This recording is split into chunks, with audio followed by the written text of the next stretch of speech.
and stems. This almost completes the top of the page, too. Hi everyone, I'm Catherine, the artist behind Bigelow Fine Arts. I'm continuing my journey through the Enchanted Forest, following the trail and enjoying fresh raspberries as I seek the mystery that awaits in the castle at the center of the forest. I spy two cute long-tailed oven birds watching me as I enjoy the berries. I'm coming in with a light layer of burnt sienna over these vining stems. Just a light layer because I want them to be a little more to the red side rather than brown. If this is your first time here, welcome. Otherwise, welcome back. This video is part of a series, but it's fine to just jump in right here. Grab your colors and come color these leaves with me. If you like what you see, hit that subscribe button so you can catch the rest of the color along.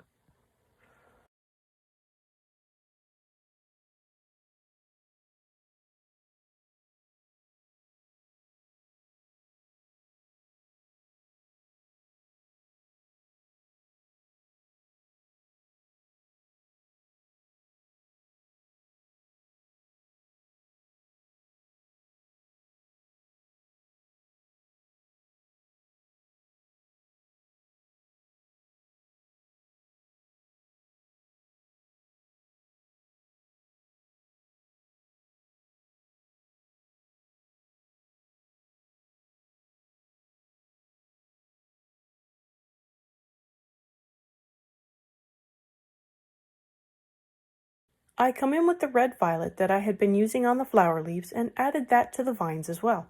This gives them the touch of red I wanted without going overboard on the red. I want the vines to look like they belong to those flower leaves from the last video. I'm including the thorns as I add in layers of color, so they appear to be part of the vine. So a touch of burnt sienna at the top of the thorn and a light layer of red violet further out.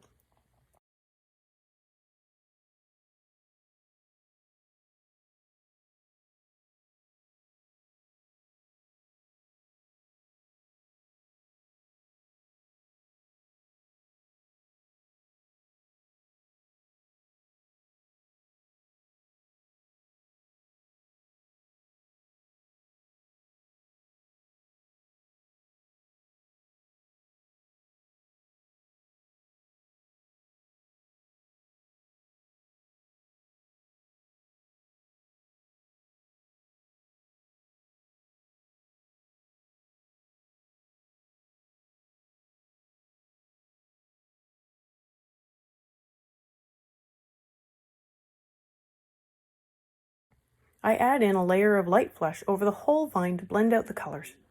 I had some bad experiences with this color last video, so I'm using just a light hand here.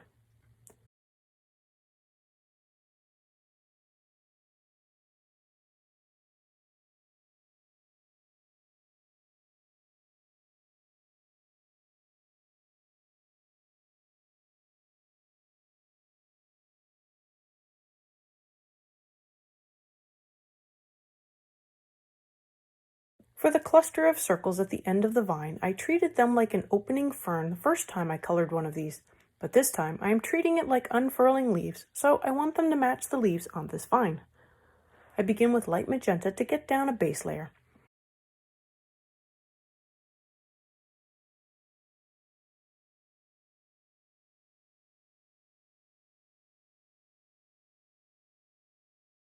Then I used red violet to add in a shadow at the bottom of each circle, the bottom being the part that is closest to the vine.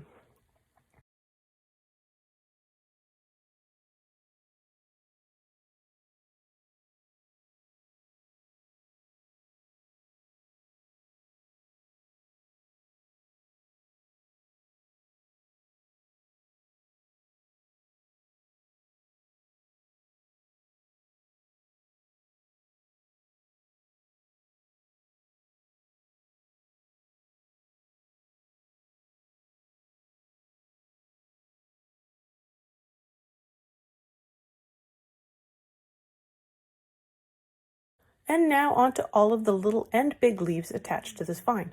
Since these are leaves, that must make the pink things flowers. And there is our answer to that question. I start off all the leaves with a base layer of olive green yellowish. I keep it light for now as I figure out what pattern I actually want the leaves to be.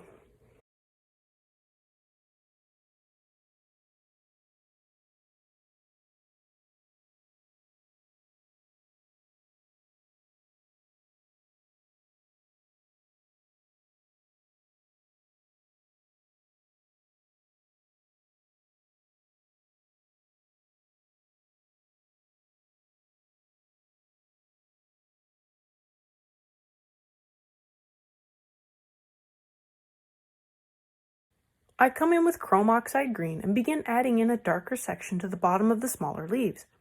I'm flicking the color in for these small leaves.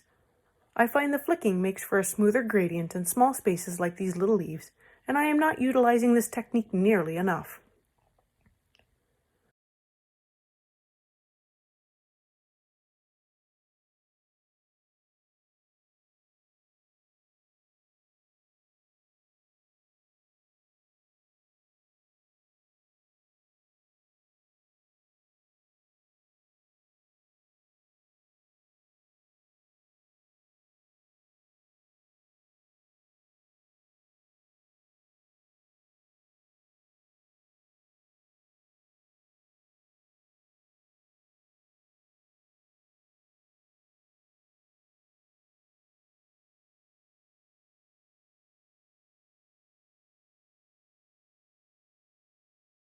For the bigger leaves, I am adding in the dark green just to the side with the lines. I assume that to be shading in this context, although it is probably just nice patterning. I make sure the color is darkest at the center and fades out to the edges in a smooth gradient. A smooth gradient now means less work fixing it later. To get it smoother on these larger leaves, I am following the direction of the center line, up and down a few times, then I move further away, up and down slightly less, move further out, and just a light layer or two. I hope that is clear. In this case, I'm not using circles. I missed the bit of vine at the top, so I am coming in with the burnt sienna again, adding in a light layer.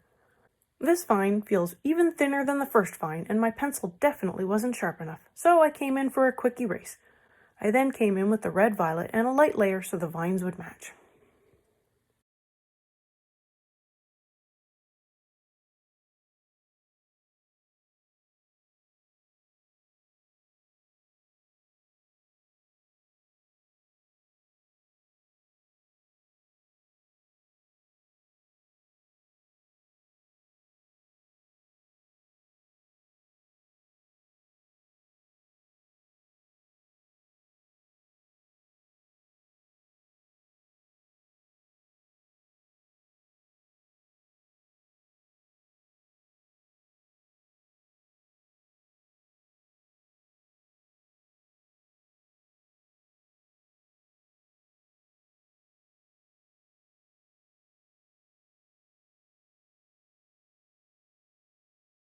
I'm coming back with the olive green yellowish, and at this point I want to refine colors and blend gradients smooth.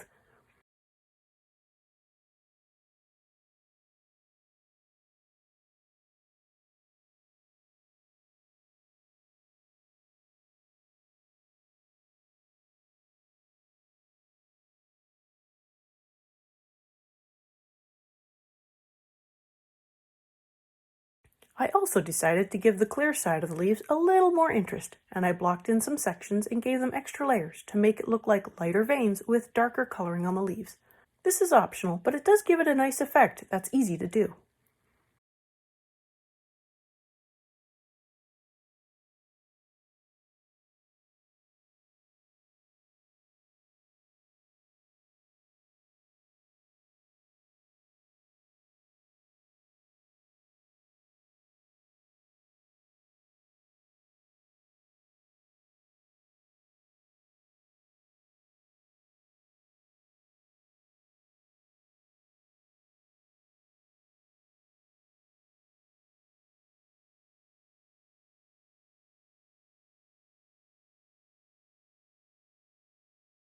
I come in with red violet and add in a very light layer over the leaves.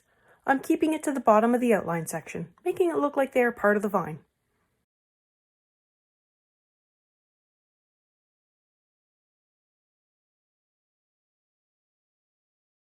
I come through with the chrome oxide green and rework my shadows, making sure they are dark on the bottom and the gradients are still smooth.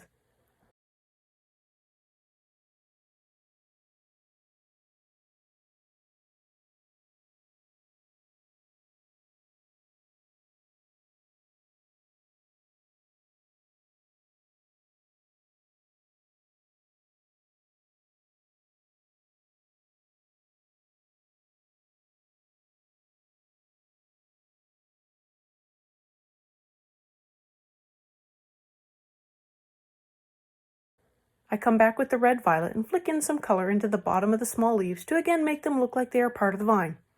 Now, this doesn't really show up very much, and also, if you've been following along for a little while, then you might have seen me use red to darken shadows on green objects. It does help a little, and does give it a bit of a reddish cast, but really, when I blend in the green, it just desaturates the colors and creates a darker shadow. So it pretty much didn't do what I actually wanted it to do.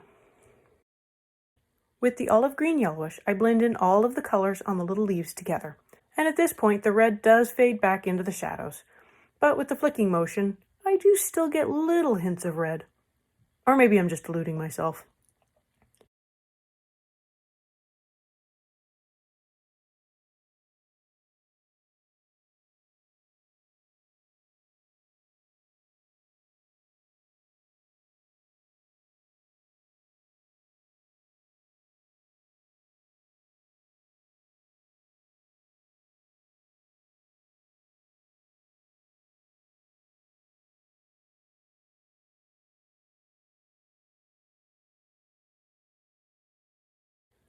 I do give the shaping on the larger leaves more layers to help fill in the paper just a little more.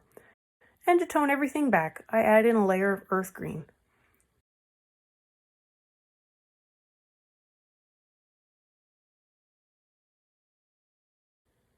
I come in with the chrome oxide green and add in a little just at the edges to make them a little crisper. They look a little fuzzy, but with a sharp pencil, I can make them a little more crisp. Don't forget to do the other side of the page. This is a double spread and it will work up the same as the first side.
Thanks for joining me today on this adventure into the Enchanted Forest. Let me know below or on social media if you colored along. I'd love to know how your leaves and vines turned out. I want to thank you all so much for coming along and joining in with me on this coloring journey. I appreciate all my subscribers and look forward to more of you joining in and coloring along with me. Please like, share, and subscribe to help that happen. Until next time, happy coloring.